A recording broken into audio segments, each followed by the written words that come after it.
हमारा देश भारत विविधता में एकता वाला देश है। इस कारण आज भारत में कुल 28 राज्य और 8 केंद्र शासित प्रदेश है। और जैसा कि आप जानते हैं कि आज़ादी के बाद भारतीय राज्यों और इन केंद्र शासित प्रदेशों के निर्माण की प्रक्रिया बड़ी ही दिलचस्प थी। भारत को 15 अगस्त 1947 को आज़ादी मिली थी, जिसके बाद देश में भौगोलिक आधार पर राज्यों के गठन की प्रक्रिया को शुरू किया गया था। उसके बाद भाषाई आधार पर समय समय पर बड़े राज्य टूटकर छोटे राज्यों में तब्दील होने लगे। इन्हीं राज्यों में भारत का धान का कटोरा कहे जाने वाला राज्य पंजाब भी आता है। पंजाब भारत का एकमात्र राज्य है जहां पर सिख धर्म का बाहुमूल्य मौजूद है और पंजाब भारत का विकसित राज्य होने के साथ ही भारत की जीडीपी में सबसे अधिक योगदान देने वाले राज्यों में भी आता है। इसके अलावा भारत में चावल और गेहूं की सबसे ज्यादा पूर्ति करने वाला राज्य भी पंजाब ही है। इन सब के अलावा आपको यहाँ जानकर भी हैरानी होगी कि पाकिस्तान में भी पंजाब नाम का एक राज्य है, जिसकी सीमाएं हमारे पंजाब राज्य से मिलती है। यहाँ पर आप देख सकते हैं।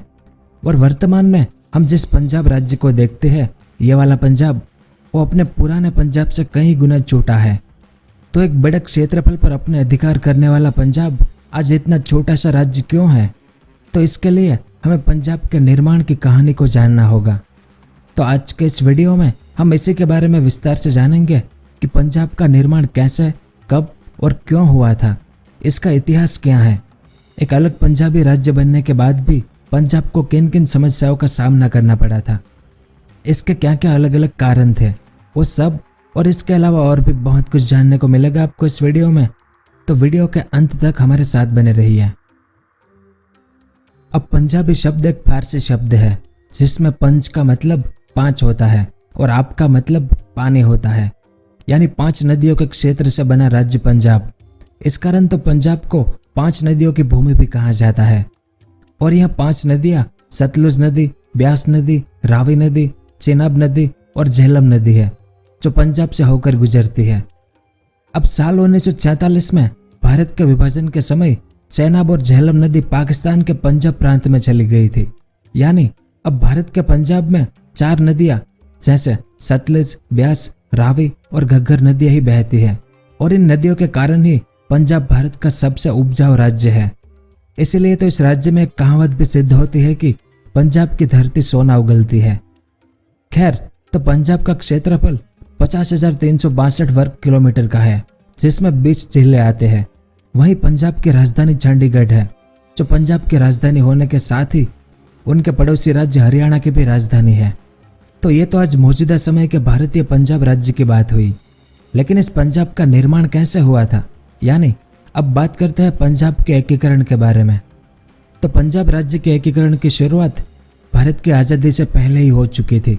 आज़ादी से पूर्व साल 1920 में भारतीय राष्ट्रीय कांग्रेस ने अपने वादों में यह कहा था कि आज़ादी के बाद भारत में भाषाई आधार पर राज्यों का निर्माण किया जाएगा, जिसके बाद साल 1928 में मोतीलाल नेहरू के द्वारा प्रदर्शित की गई रिपोर्ट में भी इस बात को मान लिया गया था कि सभी राज्यों का निर्माण उनकी भाषा के आधार पर ही किया जाएगा। जिसके बाद अकाली दल ने भी भारतीय राष्ट्रीय कांग्रेस का सहयोग किया था, क्योंकि अकाली दल के अनुसार आज़ादी के बाद सिख लोगों के रहने के लिए एक पंजाबी राज्य का निर्माण किया जाएगा। और पहली बार सिख लोगों के रहने के लिए पंजाब राज्य के निर्माण की मांग भी साल 1928 में ही उठी थी। अब उस समय प्रमुख सिख नेता मास्टर तारा सिंह ने भारतीय राष्ट्रीय कांग्रेस से एक पंजाबी होमलैंड की मांग की, लेकिन कांग्रेस ने इसे ठुकरा दिया था। इसके बाद साल 1947 में भारत की आज़ादी के बाद पंजाब का एक बहुत बड़ा हिस्सा पाकिस्तान में जा मिला और बाकी हिस्सा भारत में रह गया।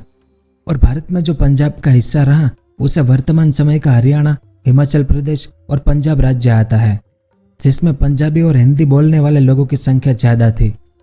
फिर साल 1952 में भारत में भाषा आधार पर राज्य बनने की मांग बढ़ रही थी, जिसमें गुजरात, बॉम्बे और आंध्र प्रदेश प्रमुख राज्य थे।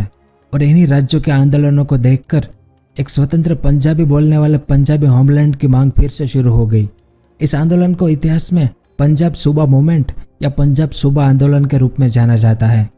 यानी पंजाब सूबा मूवमेंट एक अलग पंजाबी बोलने वाले राज्य की मांग के लिए किया गया पहला और सबसे बड़ा आंदोलन था।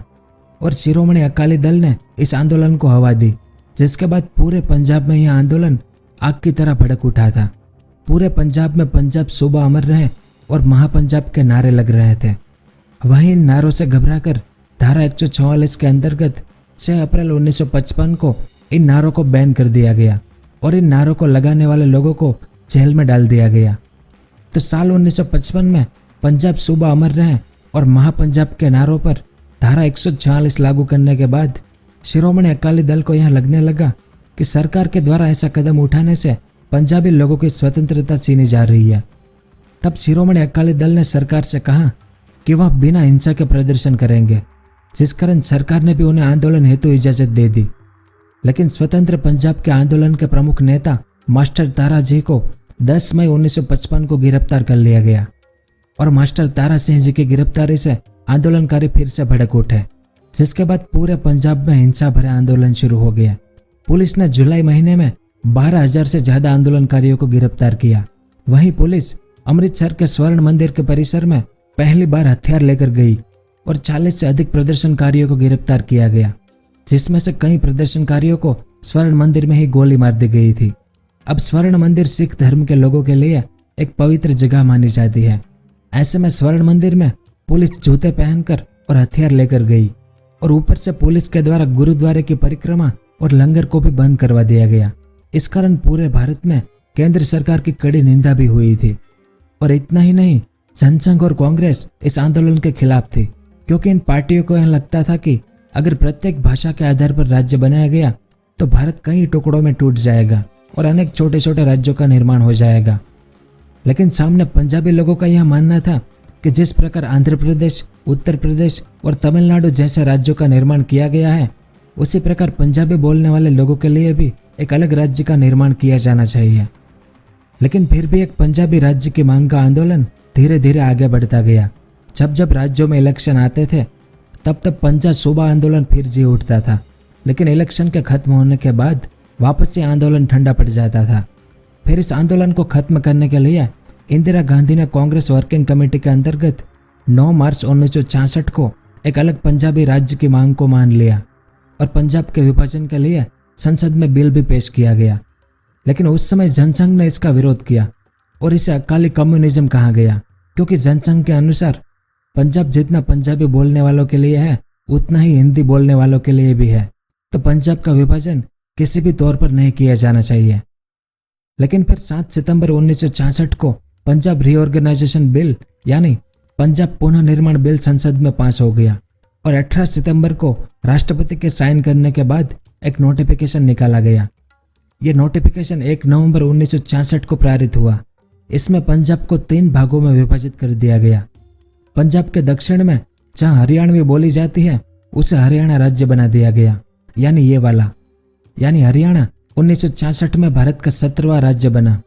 वहीं पंजाब के पहाड़ी इलाके को उस समय जब हिमाचल प्रदेश एक केंद्र शासित प्रदेश था तो पंजाब के इन पहाड़ी इलाकों को हिमाचल प्रदेश में मिला दिया गया। बाकी बचे हुए पंजाबी बोलने वाले इलाके को वर्तमान का पंजाब बना दिया गया।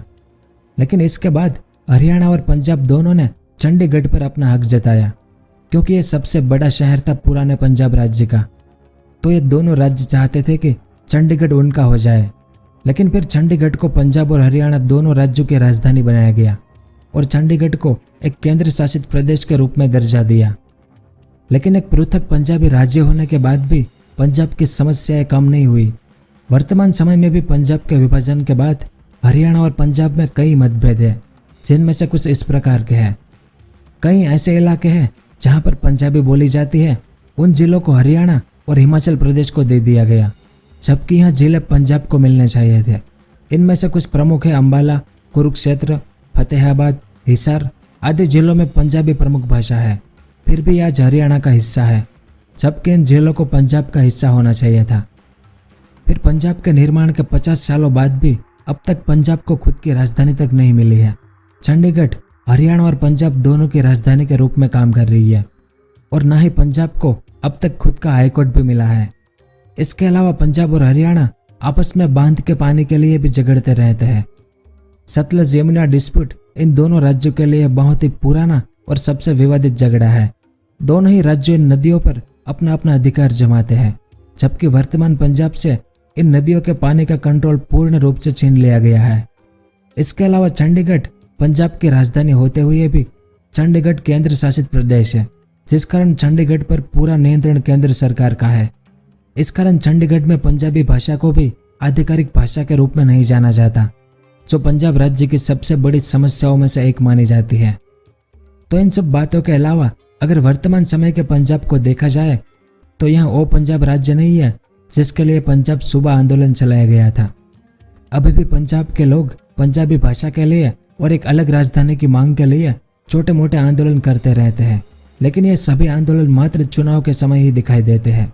बाकी राजनीति के बारे में आप अच्छे से जानते हैं। तो यहाँ सब कुछ था इस वीडियो में। उम्मीद है आपको कुछ जानने को मिला होगा। अगर वीडियो पसंद आया हो तो इसे लाइक ज़रूर करें। पूरा वीडियो देखने के लिए आपका बहुत बहुत धन्यवाद। अगर आपको इस तरह के इन्फॉर्मेटिव वीडियो देखना पसंद है तो हमारे इस चैनल को सब्सक्राइब करें और हमारी नई वीडियो सबसे पहले देखने के लिए इस बेल आइकन को भी ज़रूर दबाएं।